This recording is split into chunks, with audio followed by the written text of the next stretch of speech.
Coach, first and foremost, congratulations on becoming the winningest coach in Big Sky history last weekend. This will be your 12th straight game. We've talked about it a lot. How do you think you've managed 12 weeks in a row of football without a bye now that we've reached the end of that run? Well, we've done our best to manage that, Meg. 12 straight. We're a little beat up. That's just kind of the way it is. That's what college football at the Division One level is. You get beat up and you fight through it. We've been without numerous players the last few weeks, but our guys have filled in admirably, and we found ways to win. So I like where it sits. I like where we're sitting in terms of where the season is, and certainly we've got a big game this weekend. We've also talked about the youth on your team and how they've gained experience week after week and they've grown week over week. Which players have stood out to you as far as their growth from week one until now? Well, really, it's kind of our whole defense for the most part because we didn't have any returning starters on defense going into the season. That group in general has played better throughout the season. Our safety TJ Roush is playing his best football of his career. He's a fifth year kid and he's really played well the last couple of weeks. So that kind of sticks out in my head. And then, we've had some younger guys pressed into service due to injury and they've held up.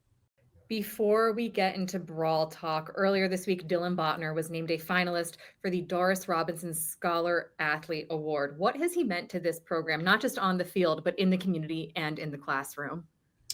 Well, a couple things. One, he's a role model for persistence and love of the game because he's had numerous injuries both in high school and now in college, and he's kept coming back from those. He's going to medical school. He's got 3 degrees that I can't even pronounce. He's all A's. Again, he's going to medical school, as I mentioned.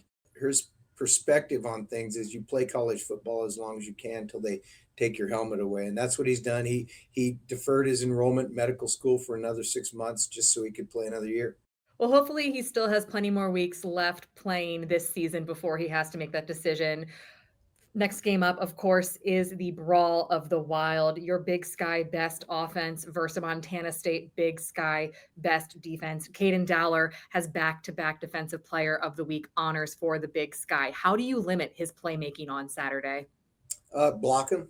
That's what you got to do. You got to block him. You got to make him defend you across the width of the field and the depth of the field. And that's what we try to do to every defense we play. You've said this week that you don't think this will be the only time you face the Bobcats this season. What's the secret to making sure your team is focused on this Saturday's game and not looking too far ahead about a potential future matchup?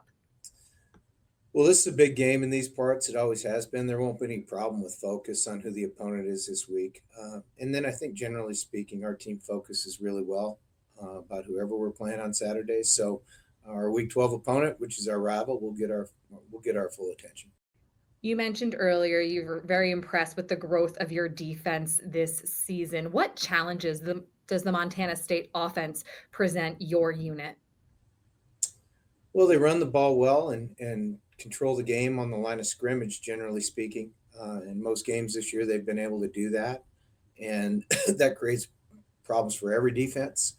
Again, we need to win on the line of scrimmage in order to have a chance to stop them.